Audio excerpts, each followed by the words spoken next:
धैर्य उन 72 स्टूडेंट्स में से एक था और वह भी एक 8 स्टार जहर मास्टर भी था। वहीं दूसरी तरफ धैर्य का नाम सुनते ही चतुरा चौंक गया। क्या वास्तव में ये धैर्य है? धैर्य एक बहुत बड़ा और फेमस व्यक्ति था जिसने अपने जहर के साथ में एक संत लेवल स्टेज 8 के एक बीस्ट को मारा था, जिसके बाद में वह सभी के अंदर चर्चा में आ गया था क्योंकि उसने एक पावरफुल जहर का यूज करते हुए एक संत जानवर को मारा था और वह एक क्लाउड टाइप का जहर हुआ करता था। एक बार ऐसा हुआ था कि धैर्य किसी मिशन के लिए बाहर गया हुआ था, लेकिन अचानक से उसके पीछे एक संत लेवल स्टेज 8 का एक विस्ट पीछे पड़ जाता है। लेकिन अब उससे पीछा छुड़ाने के लिए वह अपने उस जहर का यूज करता है, जिसके कारण वह संत जानवर वहीं पर ही तड़प तड़प कर मर जाता है। जिसके बाद में अब धैर्य को भी सभी जगह पर पहचाना जा सकता था। इसीलिए चतुरा ने जब उसका नाम सुना तो वह भी चौंके बिना नहीं रह सका। दिव्यांश ने जब धैर्य को देखा उसके बाद में वह खड़ा हो गया और उसने कहा कि सीनियर, आपको तो बाहर भेजा गया था ना एक मिशन के लिए, तो आखिरकार आप यहाँ पर अचानक से क्यों आ गए? दिव्यांश भी जानता था कि जिस मिशन के ऊपर भेजा जाता है और जिसको जो पद दिया जाता है उसको उस पद को निभाना होता है। वह कभी भी अपने पद को छोड़कर कहीं पे भी नहीं जा सकता था। इसीलिए दिव्यांश ने धैर्य से पूछ ही लिया। दिव्यांश की बात सुनने के बाद में धैर्य थोड़ी देर के लिए सुनने रह गया और उसने कहा, मुझे लगता है तुम्हें यहाँ के कोई भी सिचुएशन के बारे में पता नहीं है। हाँ, वैसे भी तुम्हें पता कैसे चलेगा? तुम तो यहाँ पर कभी रहे ही नहीं। तुम्हें तो यहाँ से निकले हुए कई सारे साल हो गए हैं। तो चलो मैं तुम्हें बताता हूँ कि आखिरकार यहाँ पर क्या हो रहा है। देखो, बात कुछ ऐसी है कि यहाँ पर कुछ काम चल रहा था, उसकी वजह से जितने भी 72 स्टूडेंट्स थे उन सभी को वापस से अपने अपने मिशन और अपनी अपनी गद्दी से वापस बुला लिया गया था। और इसके अलावा शहर के सभी लोग एक जगह पर इकट्ठा हो गए हैं उस चीज को देखने के लिए। धैर्य ने उन दोनों को जवाब दिया और उसने आगे बोलना जारी रखा। बात कुछ ऐसी है कि एक स्टूडेंट गार्जियन सोइथ ने कहीं से एक कलाकृति ढूंढ ली है जिसको जहर डोमेन आर्टिफैक्ट कहा जाता है। जहर डोमेन आर्टिफैक्ट, आखिरकार ये कौन सा आर्टिफैक्ट आ गया? उसका नाम सुनते ही दोनों के दोनों चौंक गए, क्योंकि आखिरकार उन्होंने आज तक उसके बारे में नहीं सुना था। उन दोनों को इस तरह से चौंकते हुए देख धैर्य ने उनसे आगे कहा, बात कुछ ऐसी है कि हमारे संस्थापक उन्होंने इस आर्टिफैक्ट को बनाया था। इसके अंदर बहुत ही ज्यादा जहर है और इसके अंदर उनके द्वारा लिखी गई बहुत सी मैनुअल्स भी छिपी हुई है। और ये आर्टिफैक्ट कहीं से उस गार्जियन रोहित के हाथ के अंदर लग गया है, जिसके कारण अब वह यहाँ पर उसका गलत यूज करने के लिए तैयार है। और वह ऐसा कह रहा है कि अब वह यहाँ का नया होल मास्टर बनेगा। उसी वजह से सभी स्टूडेंट्स को वापस बुला लिया गया है और उसके साथ में यहाँ के सभी लोग वहीं पर ही इकट्ठा हो गए हैं, क्योंकि आज वहाँ पर एक छोटा सा सम्मेलन किया जाएगा एक नए होल मास्टर को नियुक्त करने के लिए, जिसकी वजह से यहाँ पर एक गर्मी का माहौल बना हुआ है। जहर डोमेन आर्टिफैक्ट ऐसा आर्टिफैक्ट था जिसके अंदर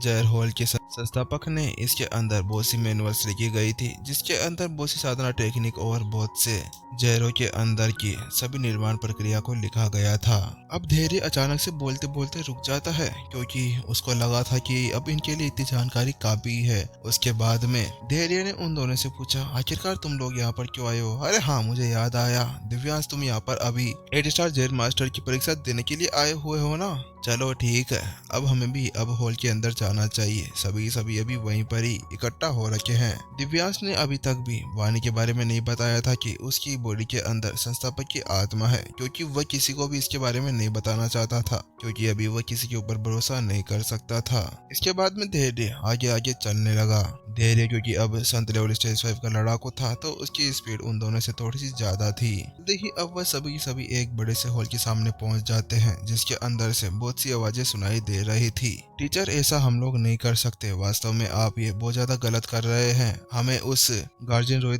सोहित की बातों के ऊपर अमल करना चाहिए, क्योंकि ऐसा हम लोग नहीं कर सकते। वो तो बहुत ज्यादा गलत कर रहा है, ये तो हम सभी को पता है, तो आखिरकार आप ऐसा कैसे कर सकते हैं? वहाँ पर अभी सभी 72 स्टूडेंट्स बैठे हुए थे और उनके सामने उनका टीचर रमन बैठा हुआ था। वह सभी बहुत ही ज्यादा गुस्से के अंदर लग रहे थे और वो अपने टीचर से ही बहस करे जा रहे थे। टीचर, आखिरकार आप ऐसा क्यों होने दे रहे हैं? आपको पता है ना वो अपनी ताकत का गलत यूज कर रहा है। आखिरकार आप कैसे गार्जियन सोहित की बात मानकर ऐसा कुछ कर सकते हैं? हम उसकी बातों से सहमत नहीं हैं। हमें पता है कि वह किसी बात का बदला ले रहा है। हाँ हाँ, तुमने सही कहा। वास्तव में वह गार्जियन सोई थी। जब से उसके पास में वह जय डोमेन आर्टिफैक्ट आया है, उसके साथ में वो ज्यादा ही उछलने लगा है। वह तो ऐसा कहने लगा है कि वह यहाँ का होल मास्टर बनने वाला है, लेकिन अब उसकी यहाँ पर बहुत ज्यादा हो चुकी है। आखिरकार वह ऐसा कैसे कर सकता है? उस हॉल के अंदर जितने ही बैठे थे वह सभी 8 स्टार जय मास्टर्स थे। उन सभी को ऐसा गुस्सा करते हुए देख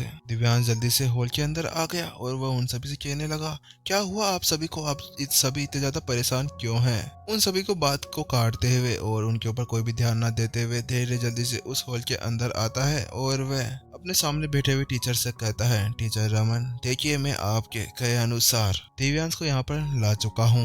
धीरे की बात सुनने के बाद में चलो दिव्यांश, तुम आखिरकार आ ही गए। वास्तव में बड़े वर्षों बाद में तुमसे मैं मिला हूँ। तुमसे मिलकर चलो मुझे अच्छा लगा और मैं देख रहा हूँ कि तुमने अपने लेवल को अच्छा खासा बढ़ा लिया है।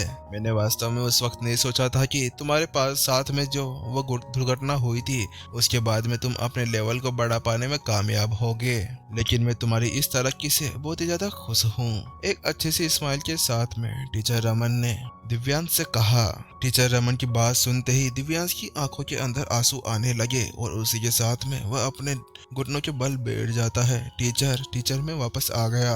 देखिए मैंने अपनी उस प्रॉब्लम को भी सही कर लिया है। वास्तव में दिव्यांश अभी वहाँ पर फूट फूट कर रो रहा था, जैसे कि एक छोटा बच्चा अपने पेरेंट्स से मिलने के बाद में रोता है, क्योंकि उस समय जब उसके साथ में वो दुर्घटना हुई थी तो उस समय वह किसी को भी अपना मुंह नहीं दिखा सकता था, खासतौर पर अपने टीचर को, क्योंकि उसके टीचर ने उसकी इतनी ज्यादा हेल्प की थी।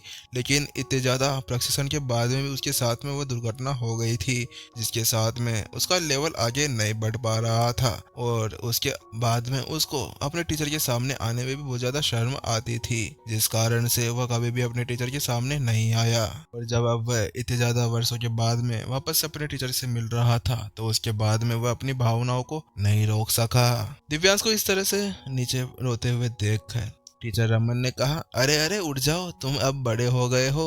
अब तुम एक बच्चे थोड़ी ना रहे हो, अब आखिरकार तुम एक 8 स्टार जेल मास्टर बनने वाले हो। क्या तुम्हें अच्छा लगता है कि तुम यहाँ पर सभी सीनियर्स के सामने रोने लगो? चलो चलो दिव्यांश उठ जाओ, अच्छी बात नहीं है ये। दिव्यांश को सांत्वना देते हुए टीचर रमन ने अपना हाथ हिलाया और उसे वापस से अपने पैरों के ऊपर खड़ा कर दिया। टीचर रमन की बात सुनने के बाद में अब दिव्यांश वापस से अपनी जगह पर चुपचाप खड़ा हो चुका था। दिव्यांश फिर अपनी जगह पर थोड़ी देर के लिए खड़ा रहता है और उसके बाद में अपने आप को ना रोक पाने की स्थिति के अंदर उसने रमन से पूछ ही लिया, टीचर मैं आपसे एक बात पूछना चाहता हूँ। यहाँ पर ये सभी अभी कुछ बातें कर रहे थे, वह सभी ऐसा कह रहे थे कि आपको यहाँ पर कुछ करना चाहिए। क्या मैं उसके बारे में जान सकता हूँ कि आप लोग किस बारे में बात कर रहे थे? क्योंकि मुझे ऐसा लगता है कि आप सभी बहुत ही ज्यादा बड़ी प्रॉब्लम के अंदर पड़ चुके हैं। दिव्यांश को इस तरह सवाल करते हुए देख टीचर रमन ने कहा, तुम्हें इस सब में पढ़ने की कोई भी जरूरत नहीं है। तुम यहाँ पर 8 स्टार जहर मास्टर की परीक्षा देने के लिए आए हो ना, तो बस तुम उस परीक्षा को दो और उसके बाद में वापस से एक अच्छे से स्थान के ऊपर चले जाओ, क्योंकि इस समय अब पॉइजन होल बिल्कुल भी सुरक्षित जगह नहीं है। क्योंकि मुझे ऐसा लगता है कि अब हमें कुछ ही समय के अंदर रक्तपात का सामना करना होगा। रक्तपात एक भेंट चढ़ाने की विधि होती है जिसके अंदर किसी का रक्त के साथ में किसी की बलिदान दिया जाता है। ये एक राक्षसी गतिविधि है, लेकिन किसी कारण से ये जहर मास्टर्स के बीच में भी आ चुकी थी। लेकिन वही दूसरी तरफ अपने टीचर के मुंह से वह शब्द सुनने के बाद में दिव्यांश तो हैरान रह गया, क्योंकि वास्तव में उसके टीचर 4 महान जहर मास्टर्स में से एक थे और फिर भी उनके मुंह से इस तरह से निराशाजनक शब्द सुनकर उसको बिल्कुल भी अच्छा नहीं लग रहा था। और इसके अलावा मेन मुद्दा तो ये था कि गार्जियन सोइट ने वह जहर डोमेन आर्टिफैक्ट भी ढूंढ लिया था, तो उसके साथ में तो यहाँ पर एक खुशी का माहौल होना चाहिए था। तो आखिरकार ये बिल्कुल एक मातम के जैसे सभी एक जगह बैठकर इतनी गहरी चिंता में क्यों हैं? दिव्यांश को इस तरह से भ्रम के अंदर देखकर एक 8 स्टार जहर मास्टर आगे बढ़ता है और वह दिव्यांश से कहता है, मुझे लगता है कि तुम्हें एक उस खबर के बारे में तो पता चले गया होगा कि जहर डोमेन अभी किसी को मिल चुका है। जहर डोमेन आर्टिफैक्ट अभी किसी को मिल चुका है और मैं तुम्हें बता देता हूँ कि उसके अंदर बहुत सारी मैनुअल्स लिखी हुई है, जिसके साथ में अगर किसी को भी एक बार वह जहर डोमेन मैनुअल मिल जाती है तो उसके बाद में कोई भी इस जहर होल का प्रमुख बन सकता है। 8 स्टार जहर मास्टर की बात सुनने के बाद में दिव्यांश और चतुरा दोनों ने अपना सिर हिला दिया, क्योंकि कुछ समय पहले धैर्य ने उन्हें सब कुछ बता दिया था कि जहर डोमेन आर्टिफैक्ट एक संस्थापक का आर्टिफैक्ट था ये उसी तरह से महत्व देता है जिस तरह से मास्टर सेक का वह आर्टिफैक्ट जिसके बारे में नितिन को बताया गया था। हाँ तो चलो अच्छी बात है, तुम्हें उसके बारे में पता है, तो मैं तुम्हें आगे बताना चाहता हूँ कि वह आर्टिफैक्ट अभी गार्जियन सोहित के पास में है और गार्जियन सोहित उस आर्टिफैक्ट का गलत यूज कर रहा है। गलत यूज? लेकिन वो किस तरह से गलत यूज कर सकता है? दिव्यांश हैरान रह गया कि आखिरकार उस आर्टिफैक्ट का कोई गलत यूज कैसे कर सकता है, वो भी जहर होल के अंदर। दिव्यांश को इस तरह से चौंकते हुए देख एक और 8 स्टार जहर मास्टर आगे बढ़े और उन्होंने कहा, दिव्यांश बात कुछ ऐसी है कि जब से वह आर्टिफैक्ट उस गार्जियन रोहित को मिला है उसके बाद में वह अपनी बहुत सारी बातें मनवाने के लिए हमारे ऊपर दबाव डाल रहा है। वह ऐसा कह रहा है कि हमारे टीचर रमन उसके अंदर अपना रक्तपात करे, और तुम्हें पता है ना रक्तपात करने के लिए किसी की जान भी जा सकती है, क्योंकि रक्तपात करने के साथ में उस आर्टिफैक्ट के ऊपर जो जहर लगा हुआ है उसको हटाया जा सकता है। और हम लोग इसी के लिए हमारे टीचर को मना कर रहे हैं कि वह ऐसा ना करे, क्योंकि हम लोग हमारे टीचर की बिना